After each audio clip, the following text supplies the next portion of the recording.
Gourd. Hey. Hey, Saturday Queen. Saturday Queen. These are my favorite recording episodes with you. Me too. Blank slate. You mean on Saturdays or just the two of us? Well, both. Me but too. I feel like Saturday there's like a clean energy that we bring to the recordings. I agree. Because generally it's at the end of the day. It's at the end of a work After day. a work day. Yeah, So you're I bring exhausted. a lot with me. I'm pretty normal because I haven't done anything all day. But you are stressed. No, aside from kind of muscle through the like 12 hours of existence required to be in this basement, which is tiring. It is. But here we've had our coffee. I spent like 5 hours drinking one iced latte with oat milk, and it was really good. My new thing is I make a pot of coffee that could theoretically like be meant for a family of 10. Right, like as though you're having guests over for brunch. But And I you. just work my way through it all morning. I love that. Yeah. So I've got the power of 10 house guests. I picture you, like your Saturday morning, I picture as you wake up, go to yoga, get like a green juice or a coffee or both, bring it home and literally read the physical newspaper. I will not correct you because I feel like it's important for our listeners to have that image of me emblazoned in their brains. It's not too far off from the truth. Or you're reading like the most recent edition of The New Yorker that you get delivered to your door. It's really, you are always so sharp with bringing up the right topics. It's interesting that you surface The New Yorker because generally, yes, it'd be nice for me to spend some time away from my phone. So on a Saturday, whether it's The New Yorker or the newspaper or like a book, I'm like, okay, 10 minutes of reading interrupted, of course, by 75 minutes of scrolling. But 10 minutes of reading is technically like it's a 85 minutes. It's a sound bath. Yeah. Yeah, completely. And like, I want to let you finish, but reading will slow down time. Like, yes. You actually are physically like bending time and reality in the matrix when you do that. Of course. That and my reading like comprehension and actual like speed reading capabilities has never been more compromised. So when I say 10 minutes, it is like, it does feel like 85 minutes. And you read 4 sentences. And I've likely read the first part of one paragraph that I will then have to go back tonight and read because I don't remember what it was about. Yeah. But I am muscling my way through that book, believe me. What book? I actually just finished it today. James by Percival Everett. James? That sounds classic. Is it? Well, it's based on a classic. It's based on Huck Finn. Oh. It's kind of like a retelling of the Huck Finn story from Jim's perspective. And Jim is the friend? Jim is the slave in the narrative. Oh. And Huck is... I'm not familiar with classical literature. Oh, sure. Well, it's a good one. I've heard. Well, okay, so I finished that and then immediately was like, okay, how do I kind of deepen my understanding of the physical text? And I immediately turned to Netflix and turned on America's Sweetheart, the story of the Dallas Cowboys cheerleaders. How do I really sink my teeth into this narrative? Of course. Yeah. How do I kind of like turn over the key thematic elements and really kind of chew the thematic on elements of like booty and titties? Yes, exactly. Of bait. So my morning was actually spent doing that, not leaving my home to go to a yoga class or pick up a green juice or drink a coffee. But so this is like one of your off Saturdays where like this is every other Saturday it's what I said, but today it was what you said. Although I have kind of really enjoyed taking Saturday as like my hungover Sunday type of day. Yeah. Where I'm just like, I'll wake up when I wake up, couch time. I'll move from my bed to my couch. Yeah. I'll get in some good Netflix time.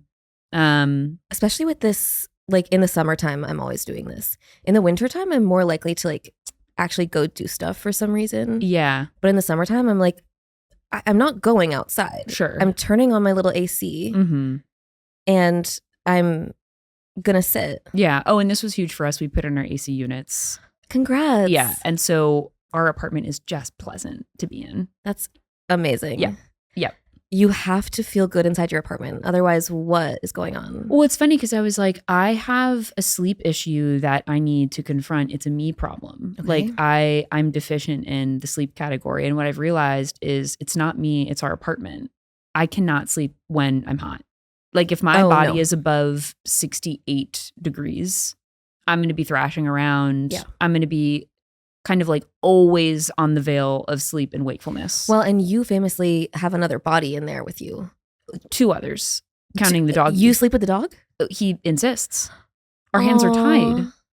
So yeah, that even adds to it. Yeah, no, it's like every other condition in our room has to be perfectly met because the actual bed of it all is heinous war zone. Mm-hmm.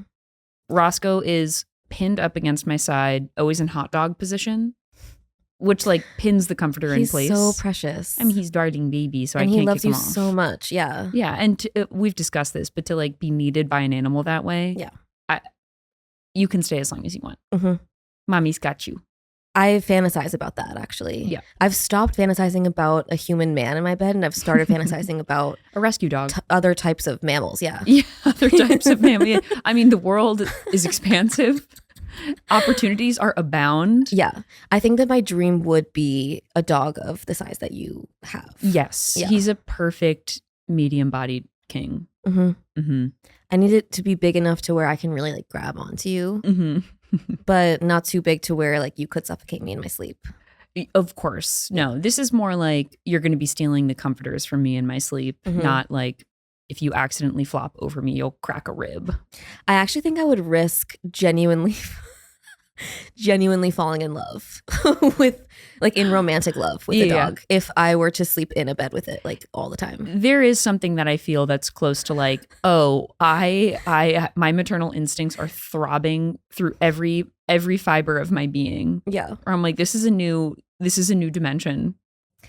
I also just like animals like that, dogs, cats, they look so human like when you look at them in the eyes. Yeah. Like there's something going on in there and it's complex. So you'll be shocked to know that I did read an article about this. Wow, we're really back in our bag we're right back now. We're back in the floundering bag. Oh my God, I'm feeling even just talking about your apartment too is like giving me flashbacks to being there. Don't even put me there. Okay, sorry. Those are the most, okay, well also, and then I'll get back to the dog eyes of it all, but we FaceTimed the other day and I had you resting up against a water bottle. This was so perverse of me. Right next to the seat where you used to sit when we recorded. And I woke up and I was like, was Carey? Like I literally had to kind of reframe where I was like, oh no, she wasn't over. We were just FaceTiming. Virtually, yeah. But it's everything in my power to kind of like channel your physical being in my apartment. That's so sweet. It's also so nostalgic thinking about it is those days. And I feel like, I mean, we're going to be nostalgic thinking about these days in 2 years when we're, world famous, traveling, of course. Yeah. We have like the illustrious basement studio that's like retrofitted to look just so. Yeah. Maxim and Connor are still here, but they have to be there. We've hired them full time just for Floundering. Because certainly I don't know how to do this on my own. Certainly not. You saw the way I tried to fix my mic earlier. Yeah, no, it was. It's always, desperate. Girls, stop touching that. Right. No, we're going to break stuff. Of course. But what about dog eyes? Oh, so dog eyes, they have the same. And when I say I read an article, Parker, of course, read the article and relayed it to me while I was on my phone. Good. So what I'm relaying to you is, let's call it like the thesis watered down and stupefied. Perfect. Is exactly how I like it. I think dogs have the same muscles in their eyebrows as humans do. That makes sense. And to so me. they're able to be like very expressive. Yeah. And it's why they have puppy eyes, like why they can look up at you in that very specific way that makes my heart melt into a little puddle. My dear friend who is in another realm, she used to live here. Now she lives in heaven. I was like, I'm like, how do I describe her without saying the D word? Yeah. She moved to the suburbs? You could say that. The spiritual suburbs.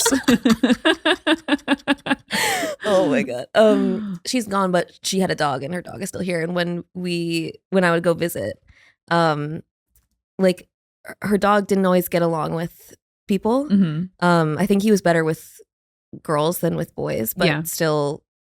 What was the gender of the dog? Boy. Okay. And they were like soulmates. Like their story is so beautiful. But whenever I would go visit, I would look at Samson and I would be like, you're my husband. Like, yeah, I'm not being like hyperbolic. Like when I look at you in the eyes, I'm like, I think that in a past life we were romantically involved. Yeah. And like he was always very like, he took to me very easily. And there would be times where like she would be sitting on one couch and I'd be sitting on another couch, and he would like come over to my couch and lay with me, and she would be like, what is going on? Yeah, I mean, it's the to be chosen by an animal. Yeah. Because they can go off nothing other than Vibes. energy. Yeah. Vibes. Like they don't care about personality traits. Like it's just what type of physical energy are you bringing to the table? And so when a dog does choose someone else over you, you're like, I can't fix that. Whatever I'm deficient in, you've seen it. Right. You've identified it. I'll never know what that is. It's such a litmus test for anyone that you want to be in a relationship with. Like, I honestly want to get a pet like that just so I can like introduce it to people and be like, what's your vibe? No, after for the sure. fact? It's like what people use to look for silver and gold on the beach. Yeah, it's beep. Yeah, exactly. Bad vibes, kick out. Right. Yeah. No, it's actually so like Delaney would always like, she would introduce like guys that she was dating to her dog, and like if Samson didn't like them, it's just not gonna happen. Oh yeah, and I know that some people say that to be like kind of silly, but for me, it's No, like it's not. full blown deal breaker. If an animal that I need in my bones doesn't like you, you're out, Yeah. brother or sister. Has that ever happened with Roscoe? I feel like he's very friendly. No, not yet. But that's because I've really only like he's only met people who I know and like. Mm-hmm. You know what I mean? Because Like, you've had to invite them into. but your I feel like house. the real litmus test would be like, let's say someone brings their new significant other over. Like that hasn't Okay. happened in a while. if next time I have one, When your suitor, yeah.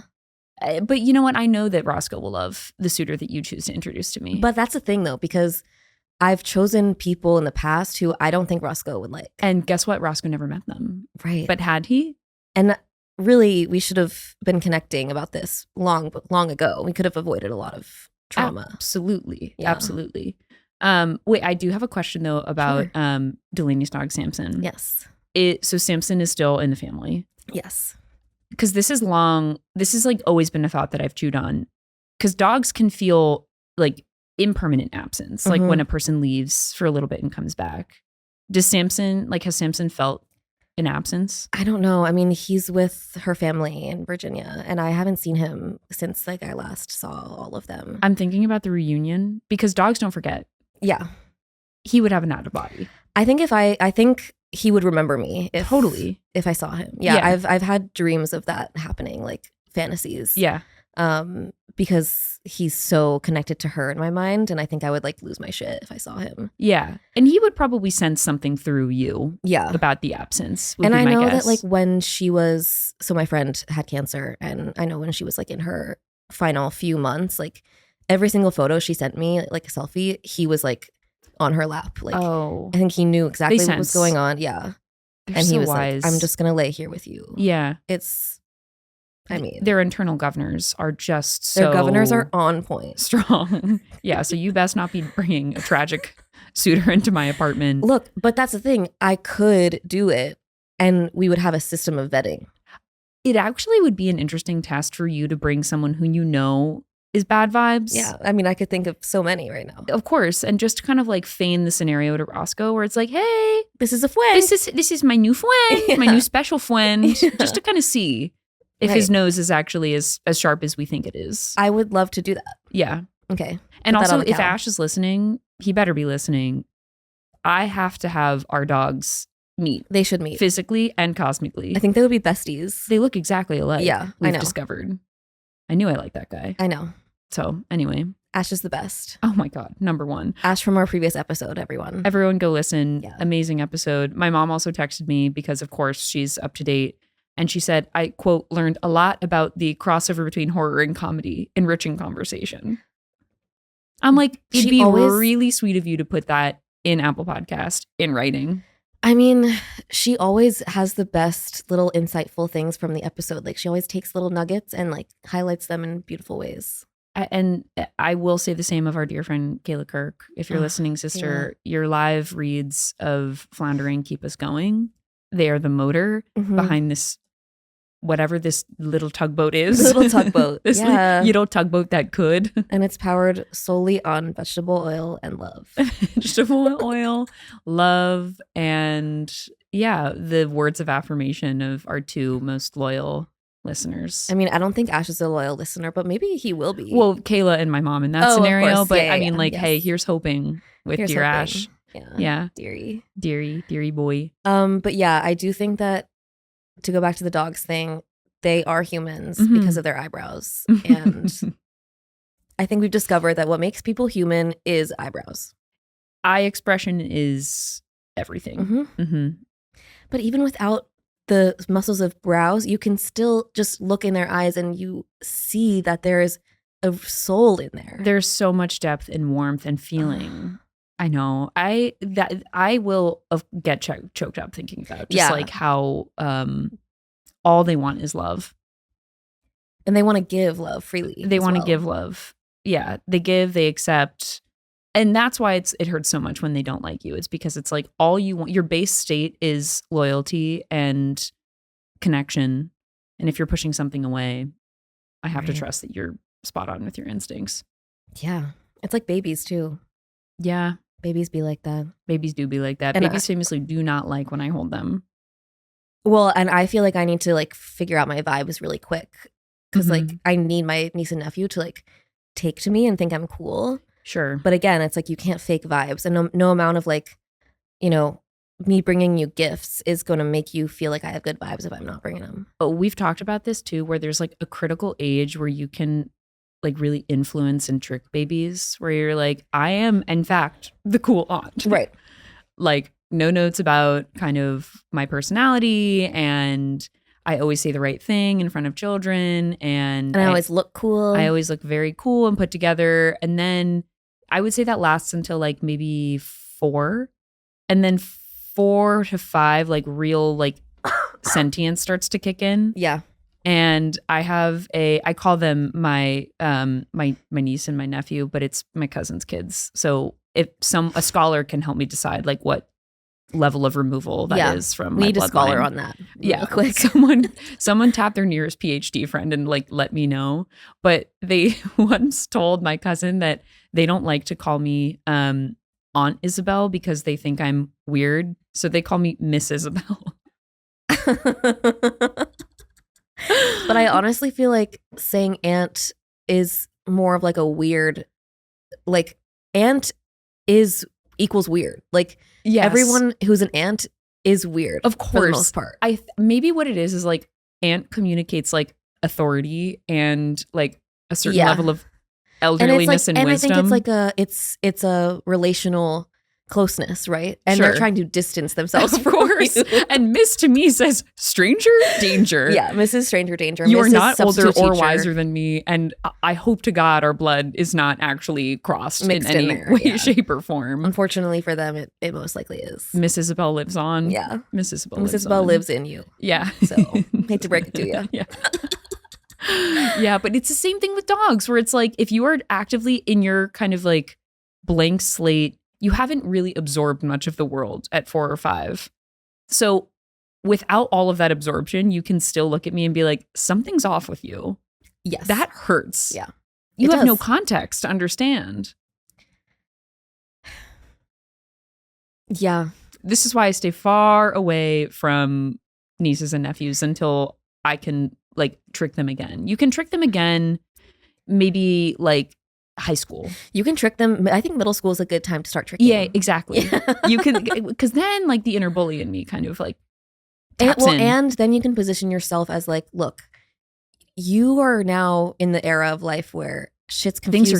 Things are tough. You look bad and you smell bad, and I have the answers. Yeah, and guess what? I was there, and little secret, I probably looked and smelled way worse. Right.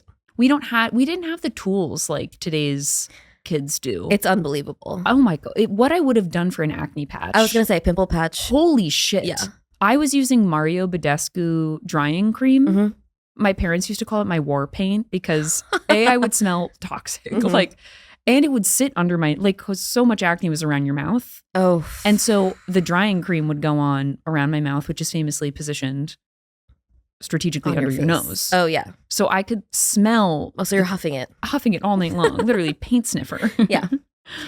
And it's a nighttime cream? It was a nighttime cream, but it was so strong that even if I washed it off, you could always kind of see like a pink film. No, and it's like, yeah, every acne solution back then was put this on your face and it'll make your acne go away and it will give you 3rd-degree burns. Yes. It's like, okay. No, literally. Accutane's pitch was please see 12 doctors and always have a heart monitor on if you're going to be taking this medication. And if you get pregnant, know that your life is going to be forever changed because your child's going to be so fucked up beyond belief. Yeah. Good luck having a triceratops child. Because there are no resources for children like that. There is nary a support group. There's nary a support community for a horned child. That was a written warning on the back of Accutane. And your child may look like this, and it was a velociraptor. It was Rawhead Rex. Oh, sprouting a pumpkin head. Yeah. But like the fact that acne patches are cool. Right. Like, and you can wear them around. Oh, and like the fact that it's like cool to be like, I don't know, baggy sweatpant tank top. Like that wasn't, I don't know. I feel like we were in like tight little tank top, Sophie short. Yeah. Like what it took to look cool required so much of a body that was already just struggling. I also think we underestimate, like, I think a lot of the solutions were available, but like as an 11-year-old, you don't get to decide like where, like what you buy or like what you have. Certainly not. And it's like people forget that like you just gain autonomy when you're an adult and then you can buy whatever. But when you're 11 and you have like a weird body and a fucked up face, you have to like deal with your parents. Like you have to middleman through your parents to get help for that. Totally. And I was in a household, which of course I respect and love and support now. But my mom was like, you're beautiful just the way you are. And I'm like, I was no, like, I'm not. Literally everyone would tell me otherwise. So like, you're gaslighting me. Yeah, I'm like, there's literally no way you like looking at me. Yeah. I came out of you and you're telling me I'm perfect just the way you are? I think they have some kind of like goggles on. They do. They have like weird parent goggles. Yeah. So I really had to fight for solutions. I feel like my parents' way of dealing with it was like, yeah, you're fucked up and that's life, baby. Yeah. And you better kind of just rub some dirt on it and deal with it. And like, we don't need to help you through this because life is about dealing with your own fucking challenges. Mm-hmm. And I was like, or you could just buy me some cream. Or you could just let me wear shorts with something written on the butt like all of my friends are wearing. I want to wear cheer on the butt despite never being anywhere near a pyramid. I like, for me, freedom was the second I turn 18, a school mascot is going to be written across my butt, whether my mom likes it or not. A school mascot? I just wanted like eagles on my butt. You know what I mean? Like same with cheer. Like I just wanted like something generic and like high school core. But then I love how like Limited 2 had ones that were like sexy. Yeah. And it's like, that's for a 10-year-old. Tight little butt. Hot cakes. Here, kitty, kitty. Literally in like the 0 to 2 section. Yeah. Oh man. Oh, it's fine. But it's funny because like I see girls now, because as you know, I live next to a middle/high school, and the way that like my inner mom is being channeled, where I'm like, the shorts are simply too short. Mm-hmm. That camisole is simply too low cut. Yeah. But then again, I'm like, maybe I'm mad because it's just all I ever wanted when I was their age. Well, I also think it's like that thing that happens when you're an adult where you like, this is going to sound weird. Prefacing that this is going to sound weird, but like when you're a kid or that age, you're not sexualizing yourself. Sure. You're just in a body and you want to wear whatever people are wearing. Yes. For the most part, I think. But as adults, we have to view everything through that. We're projecting the sexual stuff onto, of course. And we're like, that shirt's too low cut. And it's like, or let her live her life and you or need to check yourself. I wasn't thinking about that until you told me. It's so funny. I feel like when did like your awareness of like a sexual being form? Of myself as one? Yeah. Or maybe we have this conversation? I think we've talked about this, yeah. Okay. But I don't remember any of the answers. I was going to say, I feel like you gave a really profound answer that of course I've erased from memory. I have a hard time answering that because I think I knew about like the body Yeah. before I knew about what that actually was in practice. Like Mhm. I just thought there were like cool stuff that you could do to like feel awesome. Yeah. I didn't realize that that was related to like the physical act of Sure. sex. Yeah. You know what I mean? Totally. Yeah, I feel like I guess I hadn't like articulated it the way that you just did, but it was like my mom being like, I don't like that written across your butt because people will stare at it. And I was like, my pancake ass? I mean, I guess, but right. And it's like, why are they staring at it? maybe. Because it's ugly? Yeah, because there's literally nothing there. Because it begs the presence of a butt. Yeah. And then, maybe we did talk about this, but uniform skirts, anything uniform related, like having my clothing policed by a teacher, Mhm. especially if it was a man, felt really kind of, but again, I wasn't like conscious of why. And maybe later I connected those dots. Yeah, I think also going to all girls school, it just wasn't like I didn't have boys being like Ogling. Yeah. So that I think, you know what, there was this one, I think we did talk about this once because there was this one formative time that Yes. Continue. It was like the first dance of the year. Yes. And it was like 7th or 8th grade. And I had like done it wasn't even that crazy of like a transformation, but it was like a summer transformation. You sprouted boobs. Yeah. Yeah. I sprouted boobs and like got a new shirt. Sure. And wore it to this dance. And like all these guys were like, whoa. And I was like, now I'm hot. Yeah. Now I'm not invisible anymore. Yeah. Now I'm not invisible. But of course they still were kind of like, it's going to go ahead and be a no for now. That's a pass for me, but also better than it was, girl. So hats off. Right. Like, yeah. It's an improvement, but you're still kind of gross. Totally. I got that same kind of reaction where I was like tempting attention and then of course fleeting when I forced my mom to let me get my hair chemically straightened. And it was no longer kind of like slicked back and kind of like middle school cafeteria woman sure core. Yeah. And it was feminine Hairnet. for the first time. Yeah, like hairnet vibes. Totally. Like I can really scoop some corn succotash and have it be completely hygienically compliant. Love that. Yeah.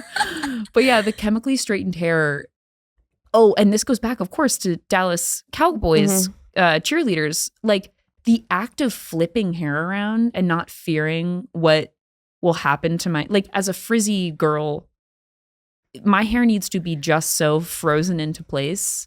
Wind, elements, moving my hair risks turning it into something beastly. But when it was straightened, I was like, I'm unencumbered. Yeah. I can flip my hair any which way I want. I can do the thunderstruck dance if I so chose. If you chose. Which of course I choose not to. Right. Because that's your body, your choice. My body, my choice, of course. But yeah, I remember that like all of a sudden guys were not repelled. They were just aware. Right. They became aware, you were in their consciousness, and they were lukewarm. Yeah. And it's kind of like meditation where it's like, yes. I see you and you're passing. And I allow you to float off. I allow you. Yeah. I allow you gently, no hands, to move right along. Yeah. That's honestly kind of beautiful. And that's gorgeous. Yeah. Yeah. I forget where we were going with that. Girl, same. I'm just thrilled to be near you. Me too, as always. How was your morning spent? Oh yeah, you had your wrap. What was in your wrap? I meant to ask. Honestly, it was pretty not good. It was the guy at the deli. I hadn't seen him before. And you know, I have my go-to people at the deli. So, but it's a great deli, so they only have great people working there. But I think he just didn't really know what I wanted, and I was not articulate enough. It was fine, but it was a little bit like there was too much going on. But I had like chicken. It was pretty standard. I had like chicken, onion, peppers, mozzarella, tomato. Like, love. It had a lot of stuff in it that was good, but it was a bit much. It's a bit much. Nothing will ruin a day for me quite like a wrap that hasn't been neatly tucked in. Like if I'm taking a bite of a wrap and all the contents are immediately falling out, that's going to go ahead and be erase, start over tomorrow. Yeah. Game over. Game over, sister. Yeah. So it wasn't quite that bad, but it was good. And then I had my wrap. I watched Love Island. Kind of like got ready and came here. I know. A lot of my day was like getting centered for this moment. Yeah. This is why I love our Saturday recordings Me because too. I'm like, I can really give my brain the space that it needs to breathe I love before that. I spend time with my darling But I dear. actually was finding it to be almost like too much space where I was on the subway platform, like kind of thinking about what we were going to talk about. Sure. And I just there was a void of really, I Of really anything. of really anything. Same. I mean, the voice note I sent you was honest. Yeah. I will be there physically. What other version of me shows up, the extraneous parts of me, we'll see. Are we doing flip or flop today? I mean, I'm prepared to. I am also. But I would like you to go first, if Okay. that's okay. Are you scared that yours is going to be bad?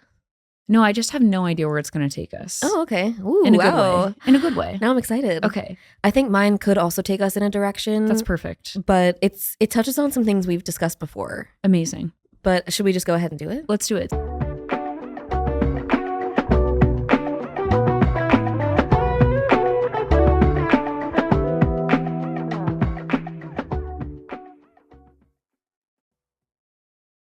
Hey school, Carey here. Before we get into the next segment, I wanted to give a quick disclaimer. During my flop, I was expressing some frustration and ended up displacing some of it onto a particular band known as The Dip. I used some harsh words to describe their music that I don't totally stand by today. So take what I say with a grain of salt, and if you love The Dip, I think that's amazing.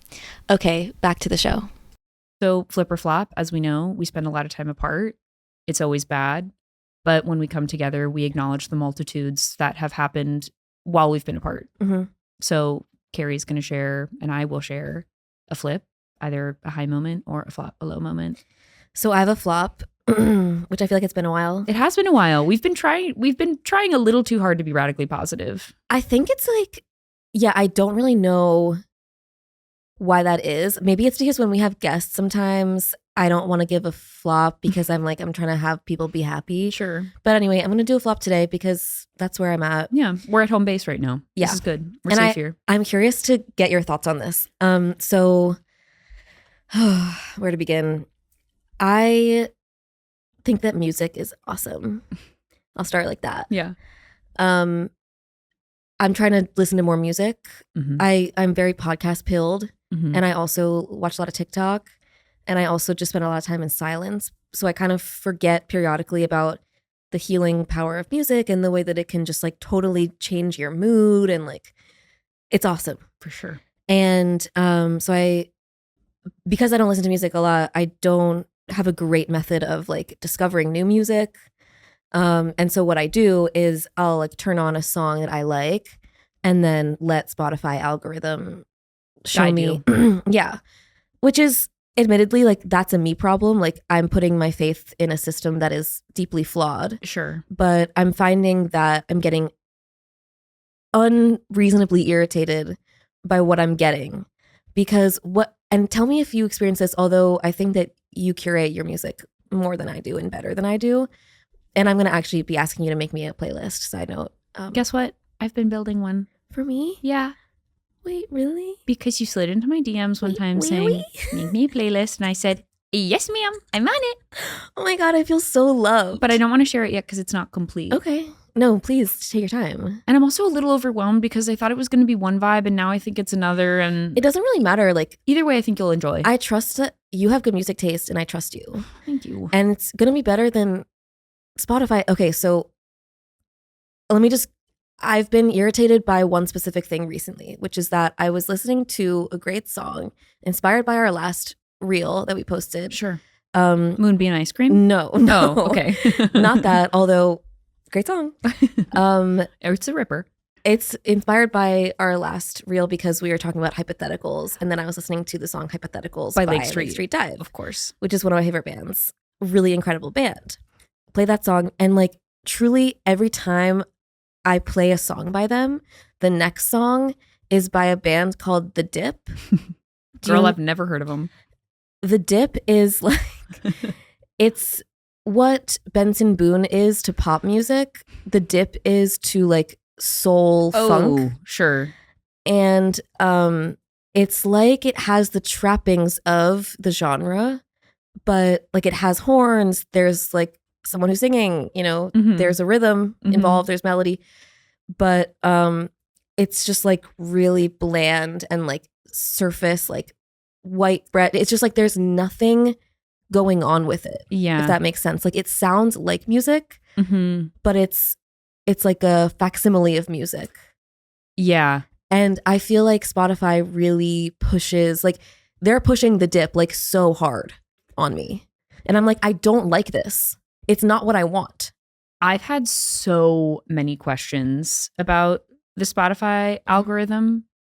And I've long made fun of Parker because he is an Apple Music loyalist through and through. Yeah. And for me, that's like when the green text bubble pops up where I'm just like, you are choosing an inferior service. But it's probably not. It's wildly better. Yeah.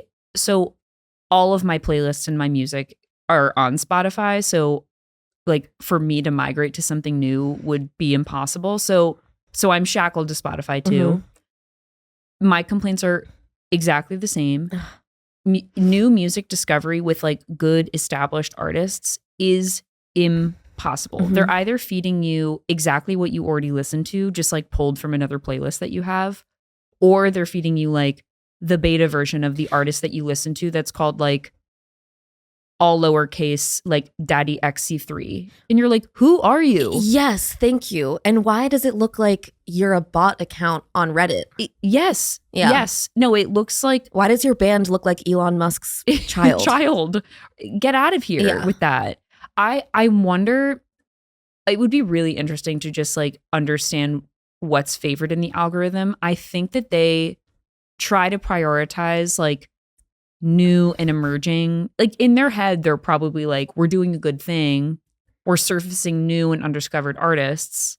And I'm like, that's all fine and good.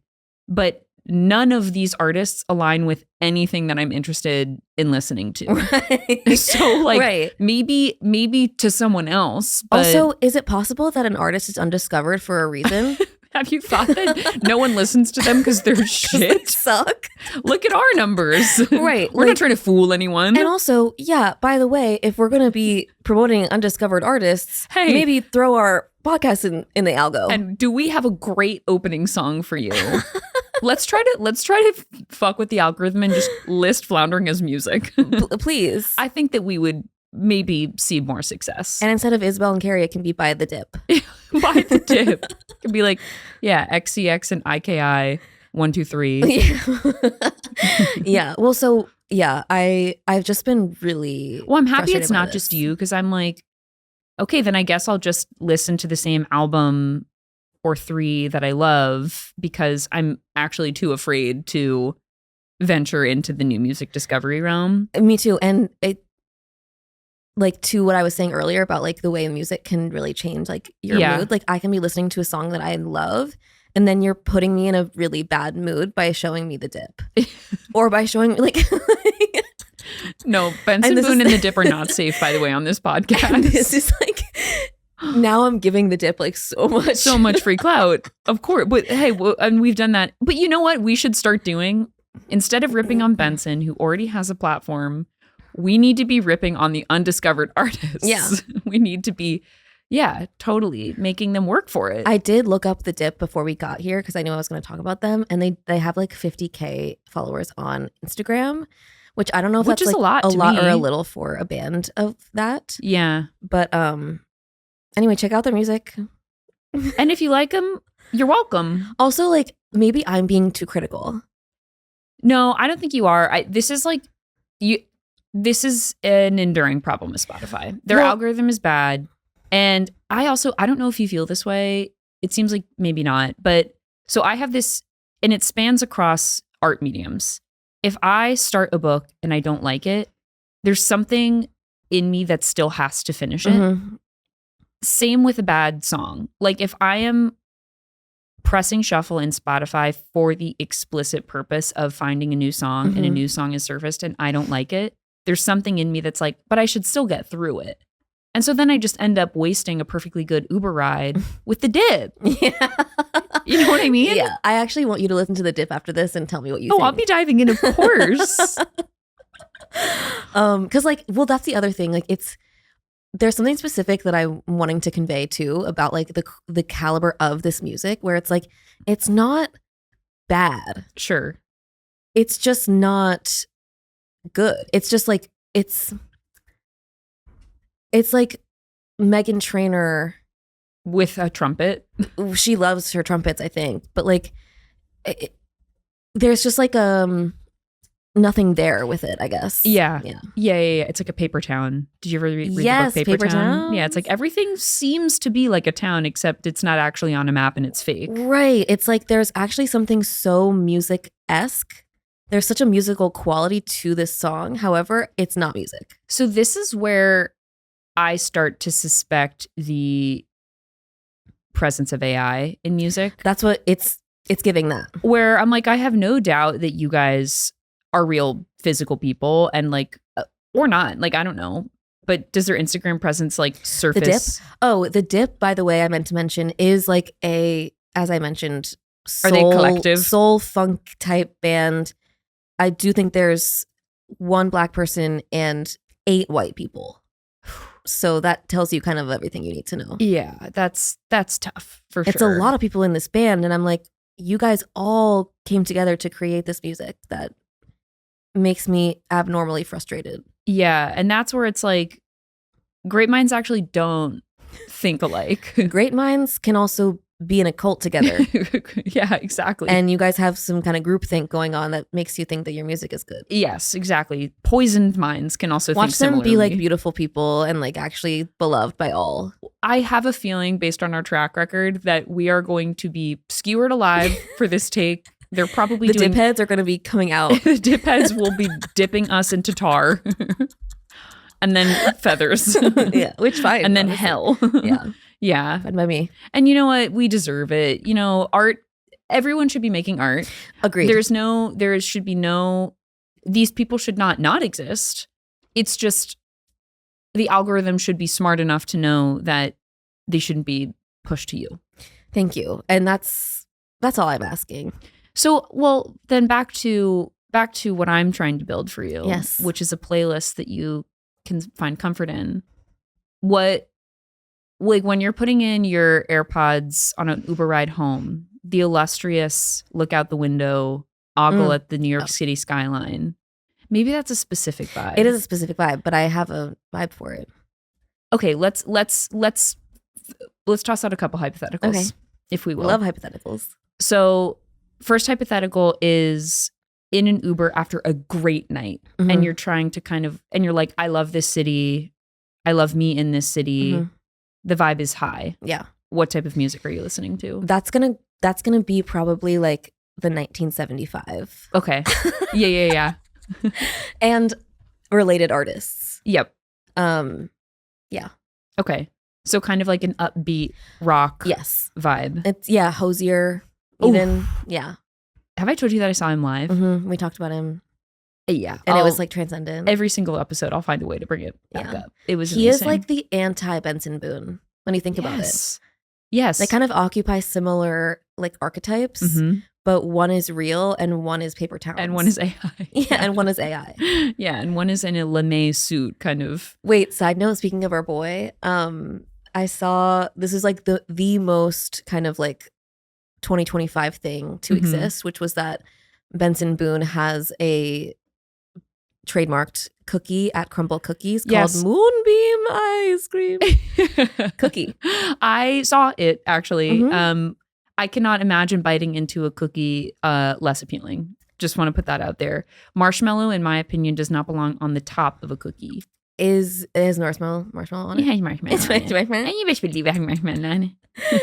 And it's like that's a texture thing for me. I don't even think moonbeams taste like marshmallows. And I don't like that they're like taking something so intangible and insisting on prescribing something tangible to it. Just prescribing a taste when we moonbeam.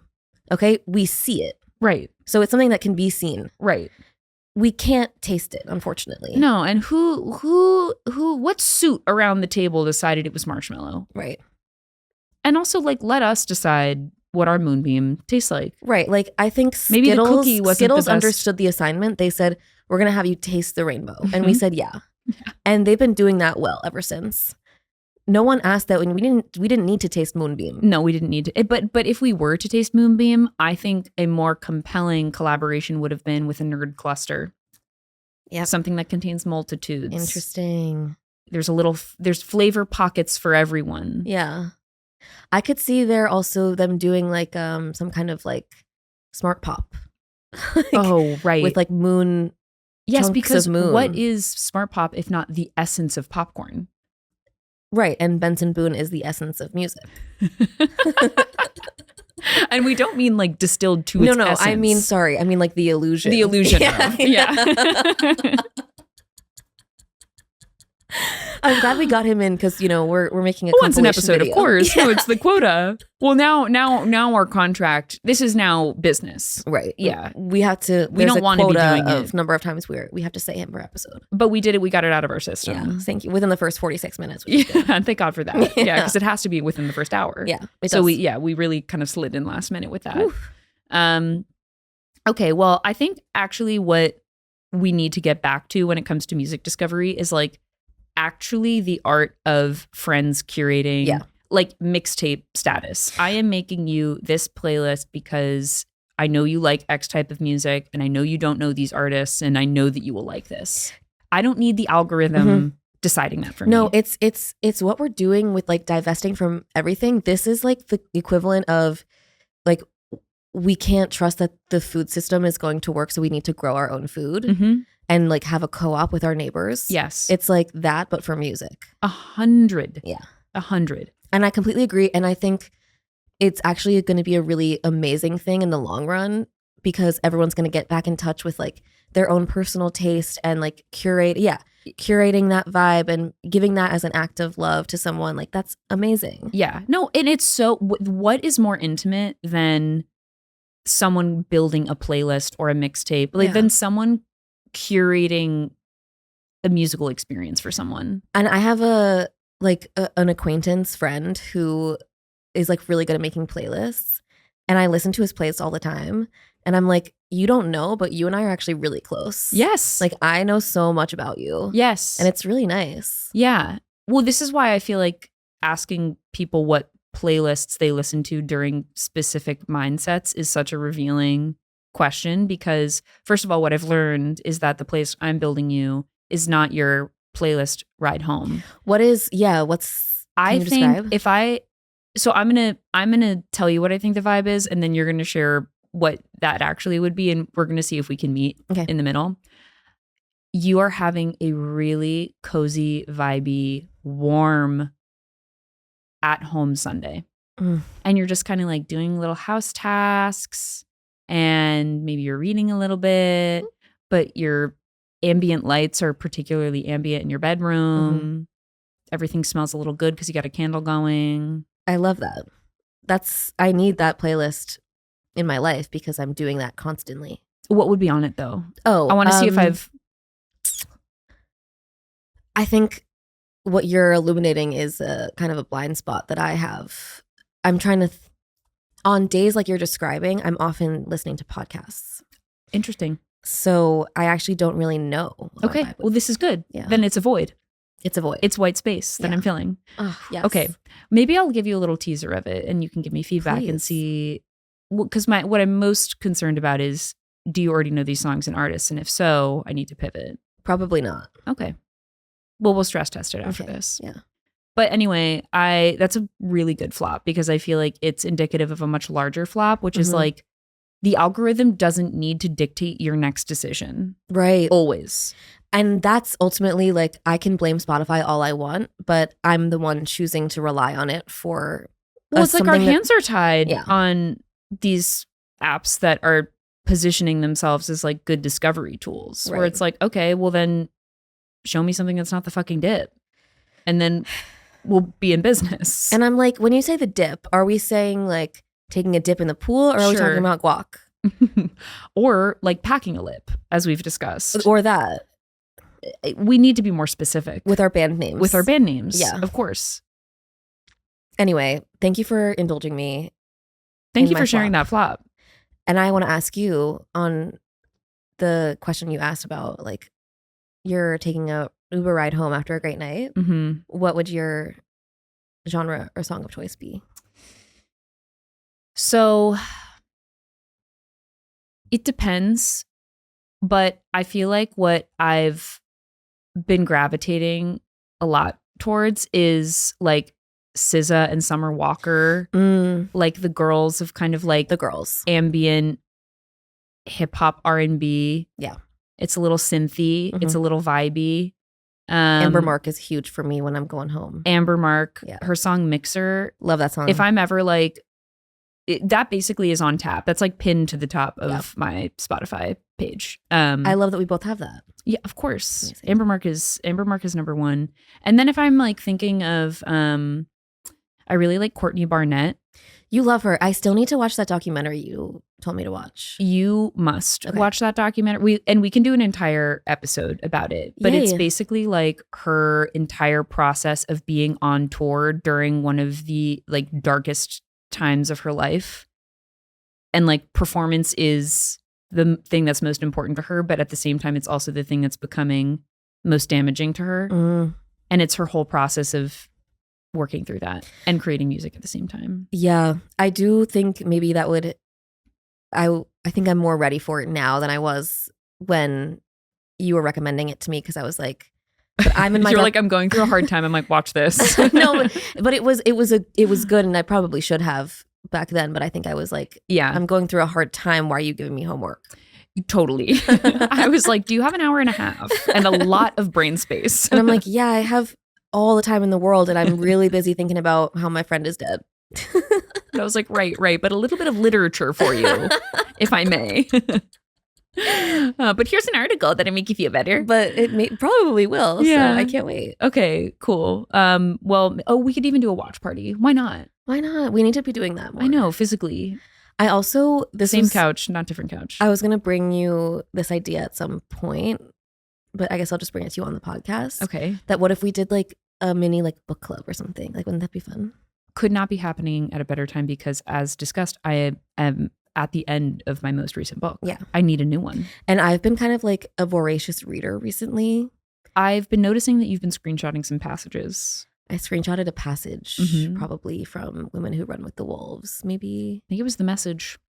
It was from The Message. Yeah, yes. That was so intense. That book is good. Well, I was maybe we can offline about that, but Yeah. I'm like, can I borrow? Of and course. Would you recommend? Yeah, I was going to give it to Kayla because she asked, she wanted to read it after me, but she hasn't. I love that we're all asking. Everybody wants The to borrow three it. sisters. But yeah, anyone can have it. Amazing.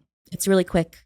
It's like, it's very short, but it's dense. Yeah. It's like every paragraph you need to chew on for a little bit. Yes, he's such a genius that most things he says go completely over my head, and I'm like, the words that you're putting in a sentence, I recognize that grammatically it makes sense. They're all words. Yeah. But I'm not making meaning. Yes. I feel like when you invest in a text like that, I am more struck by like, to your point, less the words and the substance and more like, how did you think that? Yeah, sorry. No, hold on. How did you think that? Right. Yeah, for sure. What stroke of genius like fell from the sky and into your brain? And then subsequently, why can't I? What made you think that I was gonna know what you're talking about? Little old me. Like, it's pretty arrogant of you to think about me, because you're thinking about me when I'm writing it. Yeah. And you think I'm going to receive that in a way that makes sense. Totally. And how dare you make me feel so dumb. Dumb. Yeah. But that is the great thing about reading a hard book, is that you feel simultaneously dumb and smart. Yes. And I love that feeling. I'm in the mood to have my brain work a little hard right now. I'm doing that too. And I cannot express how amazing it is. I have atrophied. Like, I have never been a more simpleton version of myself than I am in this moment. So I'm like really trying to get back to the brain gym. Good. Yeah. Pump the iron, hit the legs being the lobes. Hit the lobes. I'm trying to get a lobe day in. Well, if any of our school members have recommendations for a book that Isabelle and I should read and discuss, please. that's not Love You Forever, Love You for Always. As long as you're living my baby you'll be, which of course is a seminal text, but we're kind of looking for, departure. Maybe non-picture book. Yeah. But Just hey, about. if there's a picture section, Yeah. open to it. There's books that have pictures. I love the glossy picture section. Yeah. Oh, yeah. Oh, the tactile difference between the pages. You really have to work for the pictures. Well, and you have to like get to that part. And it's always 75% in. And no, it's so far in. And I'm Yeah. like, when will I ever get to the pictures? When will I get to see the childhood pictures?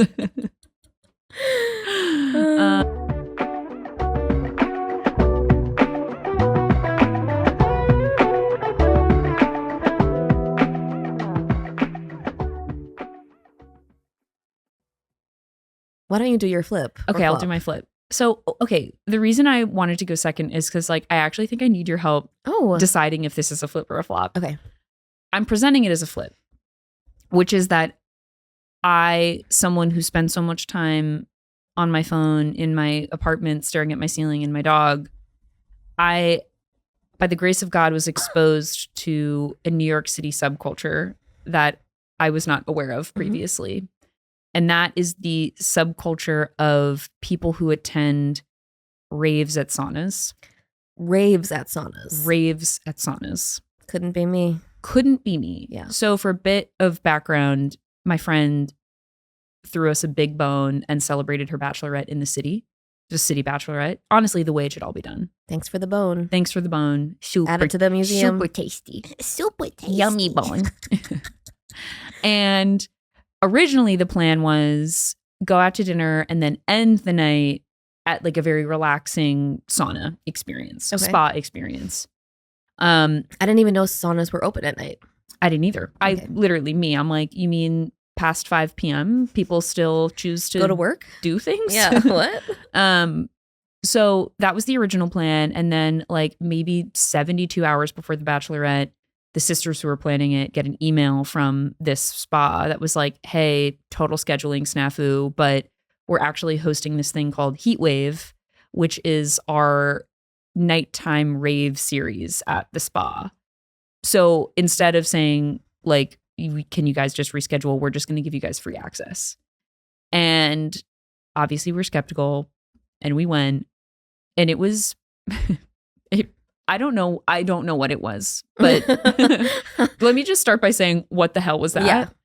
So we walk in and again, it's like 9 p.m.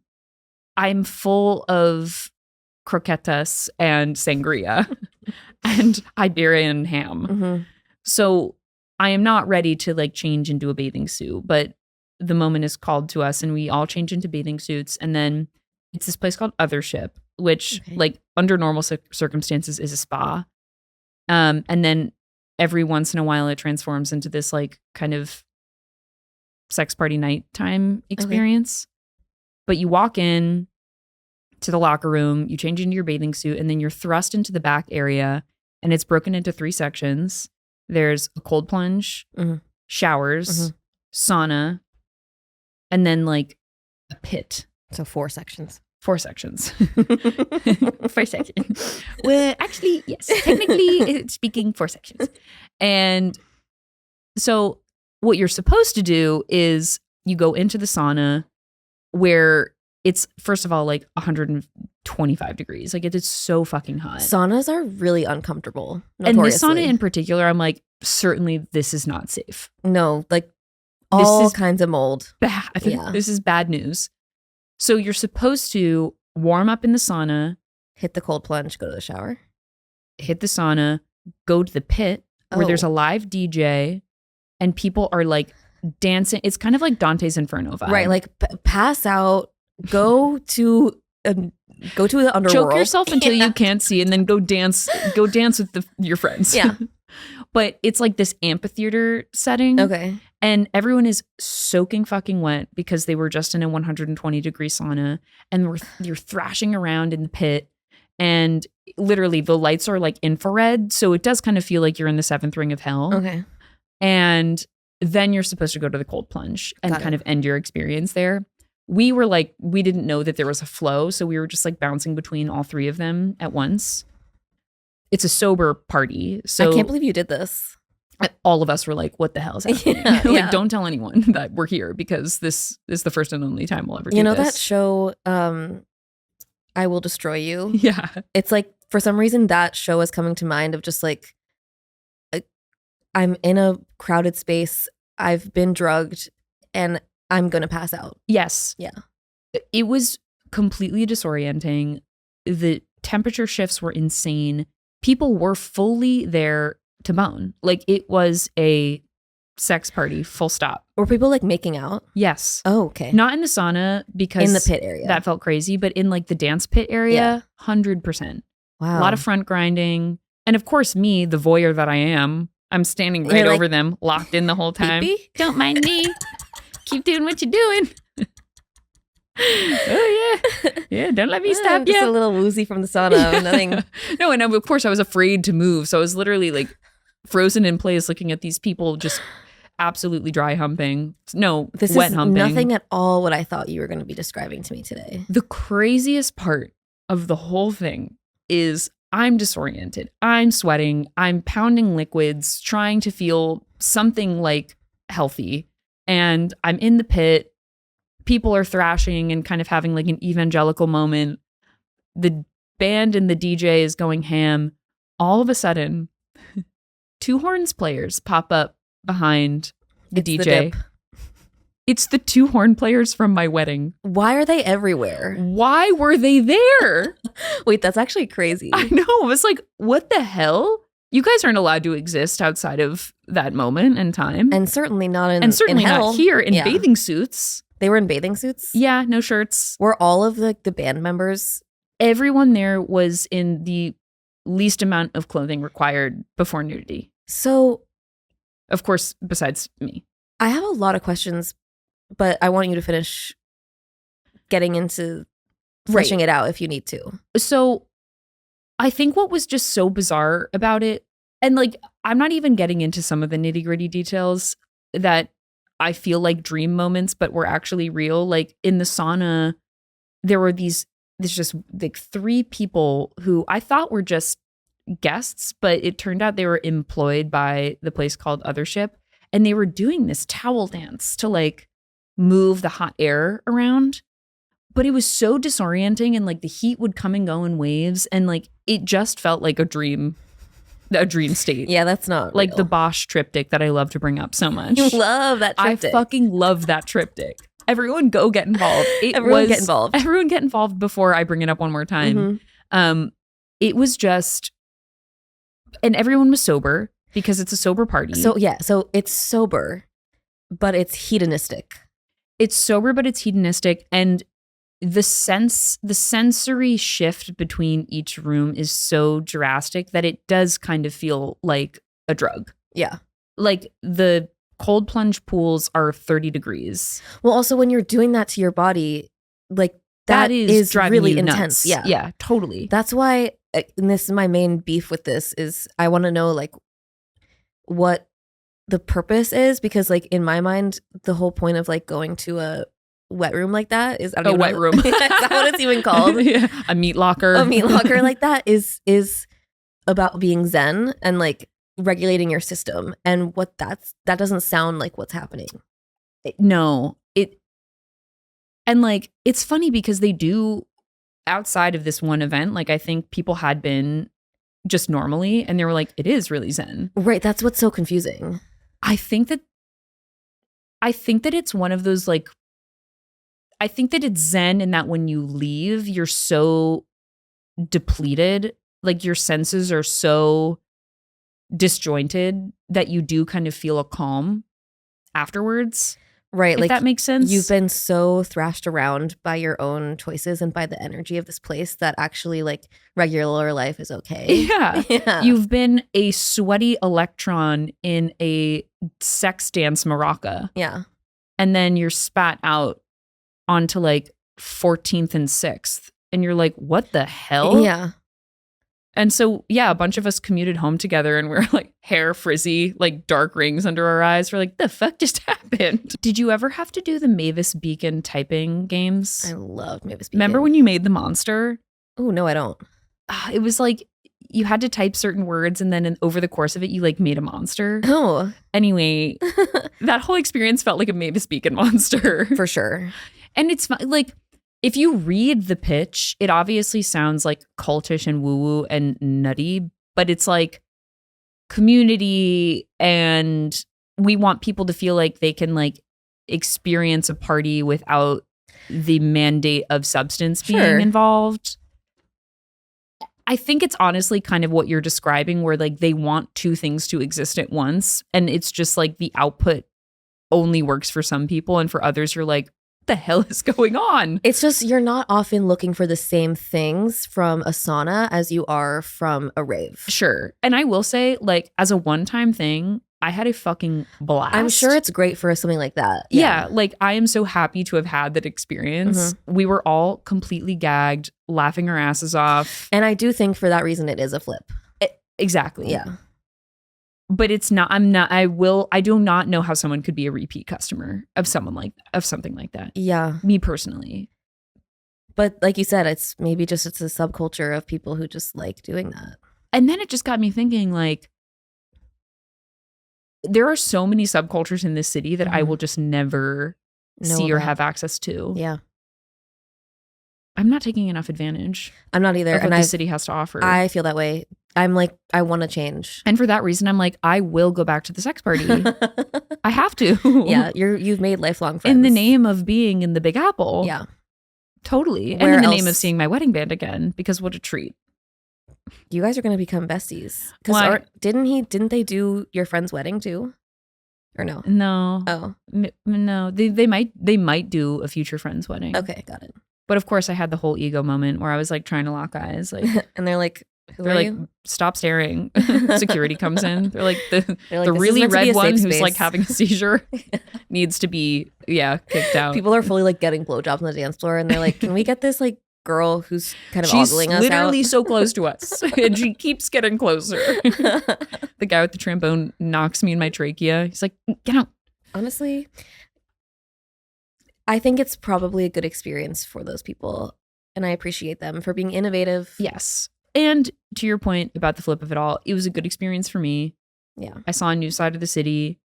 When someone tells you like in life, it's just as important to know what you don't like as it is what you do like. Mm-hmm. I now know. That's so good. I received good information. Yeah, because I feel like you had to try that to know whether or not you would like it. Oh, for sure. Well, and you know what was also just, again, this was not for me. I was like, if I had had 3 cocktails before this, I would be in that pit. The sobriety of it all tested me. You had sangria though? Yeah, I had like sangria, but enough, Iberian ham, Sure. where it all kind of. True. What if you guys had shown up like visibly drunk, would they have let you in? No, probably not. Okay. They're like, they take it seriously. Yeah. It's like, this is a substance-free place, which like I totally respect. And also it makes a lot of sense because of what you're putting your body through. Right. You should not be on Molly during that. I think you'd be dead on the floor if Yeah. you were on Molly in a setting like that. I do appreciate them, like, because I feel like this is not going to be a coherent thought, but like clubs and drinking culture and like drug culture has really kind of co-opted sex, where it's like, in order to have that experience, I have to go to this one place. And they're kind of saying, actually, sex is for everyone. Totally. And sex is for people who are zen and who want to have a cold plunge to like heal their trauma as well. And who want their sex to be soundtracked by this here guy who looks a lot like Tech Nine. Who's Tech Nine? Tech Nine. He 151 rum. I'll show you a picture of him. Those names sound familiar to me. Like I feel like I've seen them before, but I don't. Yeah, it's Tech letter 9. But it wasn't him or them? No, it was a dupe. Oh, Deep fake. dupe. Yeah. Yeah. But yeah, it's interesting what you're saying about like, because I think it's related to like what the younger like zillennial generation is kind of, or not even, more like Gen Z. Like Gen Z is increasingly more anti-substance than we are. Mm-hmm. And they are having less sex. Right. Like that's just, I don't know. There's probably like way more factors involved than just like access to substance or like willingness to use substance. But yeah, you're right. It's like a space where you can explore sexuality without substance involved. Well, right. I feel like it kind of goes back to a conversation we had a long time ago about like the loserdom and like bed rotting culture. Yeah. Where it's like because they're so anti-drug or anti-drinking or anti-partying, they just sit at home. And so I feel like, you know, it's good to have these third spaces. Yes. Yes. And boy, was it a third space. And it was third in the sense of like, maybe we're not on planet Earth. We're on like a different one. It was third dimensional for sure. Yeah. But anyway, blessed to have experienced it. Did your friend have fun? So much fun. Good. I feel like it was like the perfect bachelorette experience where we were like, what the hell did we just do in this big old city? That's how bachelorettes should be. And I think that also speaks to like, have your bachelorette in your own city. You're going to experience something totally weird. It was exactly what you should do right on a bachelorette in New York City. I would so much rather go to that sex sauna than go to a bar in Charleston and ride a mechanical bull. 100p. Yeah. Yeah. Yeah. No shade to anyone who's had their bachelorette in Charleston. I'm sure it was lovely. No, and trust that I'll have a great time. Yeah. But it's fun to see your city and to go to bed in your own bed, but having experienced a city in a way that you've never experienced it before was very special. And to have a night out with your friends that is like normal, but also it's like, it's familiar. So everyone feels like home. Oh, totally. But it's also so special and different. Like I feel like it will stand out in your memory as like, it wasn't just a night out. It was Caitlin's bachelorette. 100%. Yeah. And like the way that we transitioned, the code shift from our dinner out, which was so us, you know, it was just like, oh yeah, we're going to have like a little shared plate action, a couple pictures to go from that to like hell party, hell sex hump. I think I did see something on Instagram about about that. Yeah. Like I think The Cut did some article about like, they did. Okay, I think Yeah. It's funny. They throw two versions of it. This one was called Heat Wave, which is at night, and then they do Daybreak. I think it's Daybreakers. Oh, and isn't that what our former colleague? Yes. She likes to go to those. Yes. And they pop up all over the place, not just at this place. I mean, she would go, I think, to like the William Vale at like 7 a.m. That's for a full-blown rave. Yes, that's crazy. Yeah. On like a Wednesday. Bananas behavior. Absolutely crazy. I mean, that was like her workout in the morning. Yeah. Like she would come having showered at the William Vale post-rave. And it's like she's in the best mood. Best mood ever. I'm like, I'm so happy for you that you found your people and you found your lifestyle. Cranks out a trillion 1x1 gorgeous graphics on deadline, no less. Wears an amazing costume, like comes to just... She contains multitudes. She really does. The architect behind our Floundering art. We love her. Shout out our Shout number out one Laura. girl. Okay, well, we're nearing our time. Yeah, wow. Should we transition into the only other way that we know how to talk, which is our final segment? I would love to. Okay.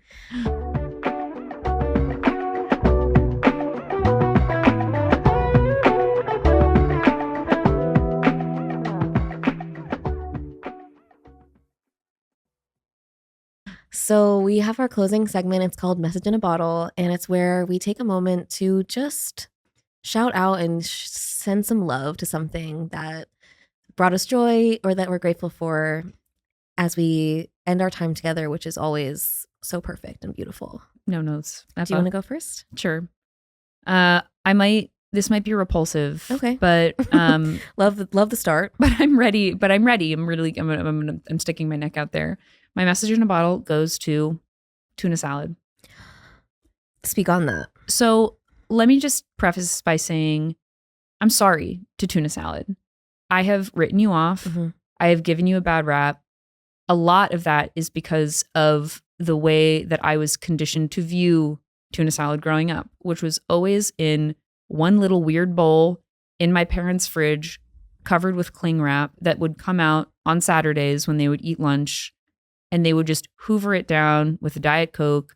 It was never clear to me how it was made, who made it, and how long it had been in that bowl, and what combination of ingredients was in that tuna salad.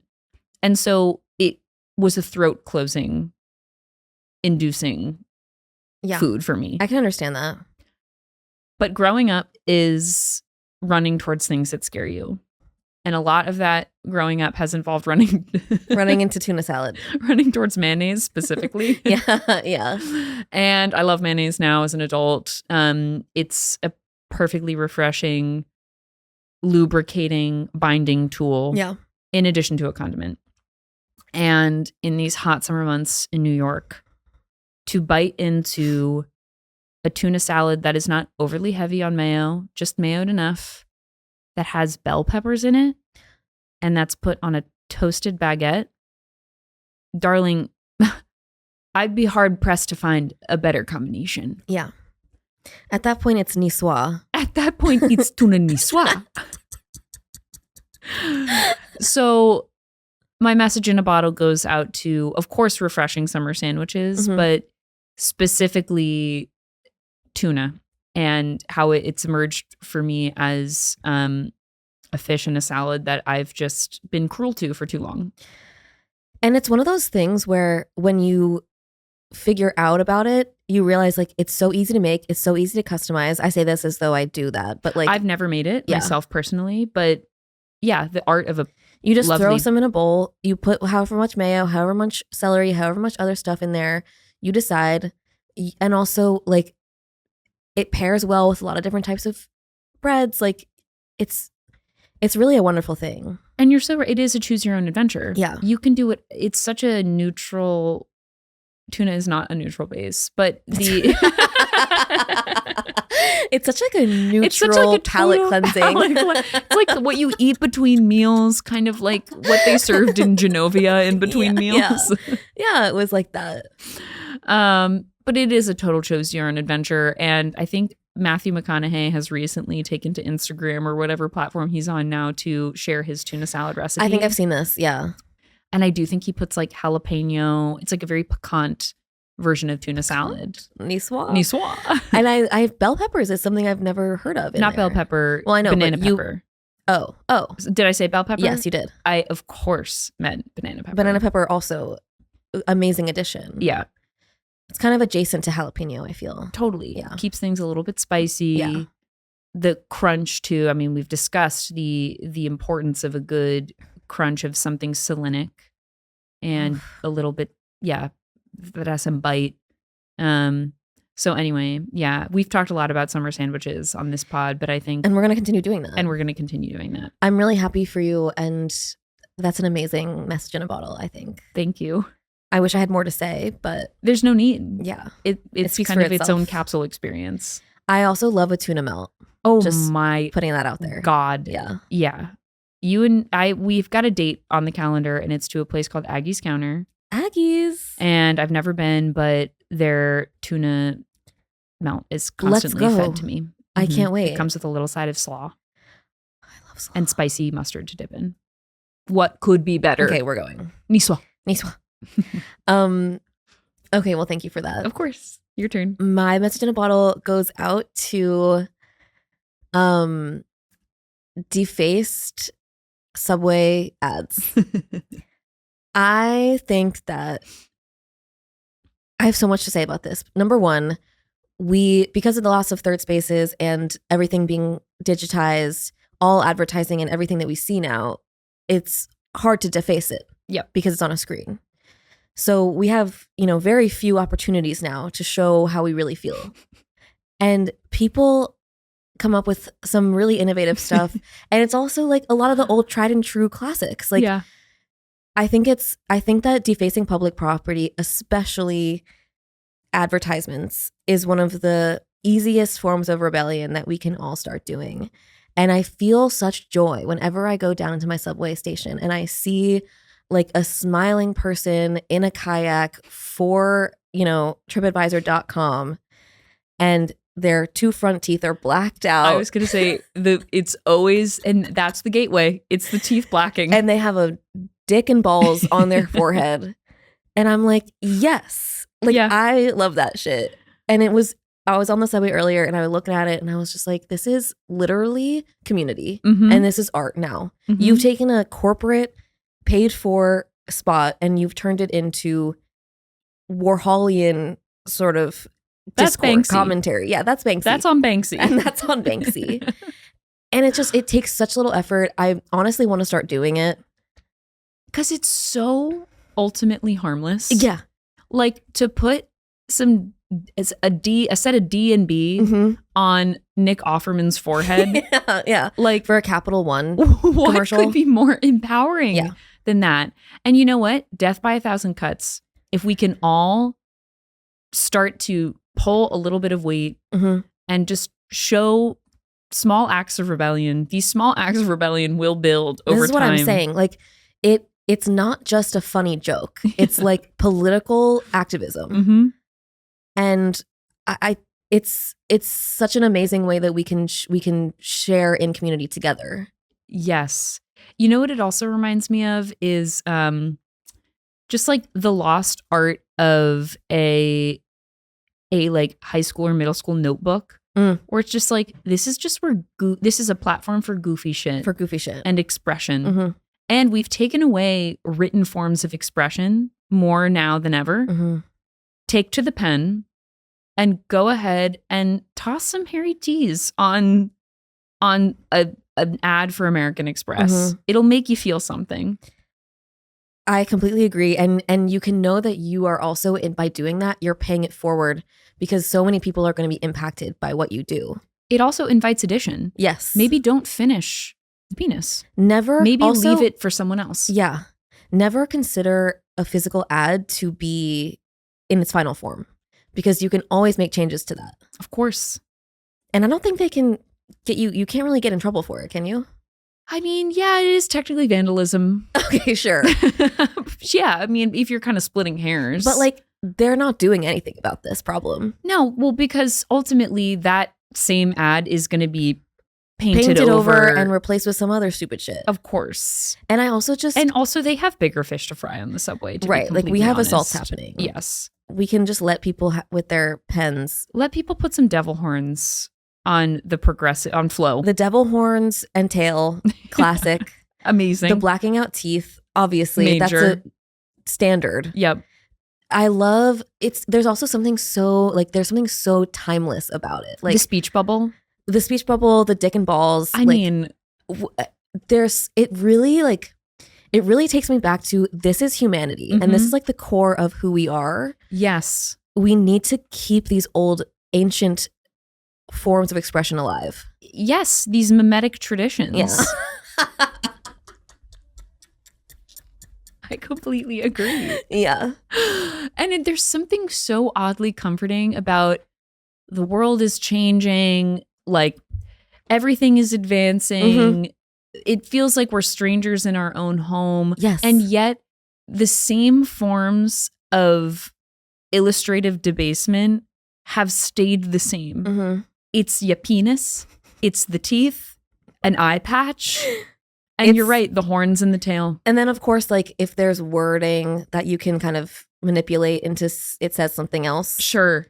You know, like that's also great. Of course. I wish I had an example of that because I've seen some really good ones recently, but I wasn't keep putting them in my memory bank. Well, it's all of the crude and crass potty words that you would think could be imagined from the different combinations. Well, and what brings me so much joy about it too is like, I don't know why this comes to mind, but the idea of like, if all of humanity got taken out and like the aliens were to come down here and they saw this is an artifact, right? Of like, of humans. Yes. And it's a guy in a kayak smiling in an ad for TripAdvisor. Yeah. And his teeth are blacked out and he looks like a fool. I'm like, they would know our attitude towards what's being fed to us just based on that.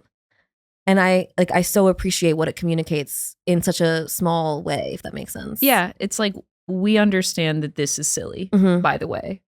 We see and feel that the people don't jive with what they're being given. Certainly. They don't like being advertised to. No. And so they will take it into their own hands. And also, you think I'm so reduced as a person that you think that this smiling man in a 300-degree subway platform is going to get me to book my next trip? You think I'm that easy to fool. Yeah. Yeah, he's getting tits drawn on him. Yeah, he's going to go ahead and have tits on his forehead. He's going to have tits on his forehead. Tell you what I think about that.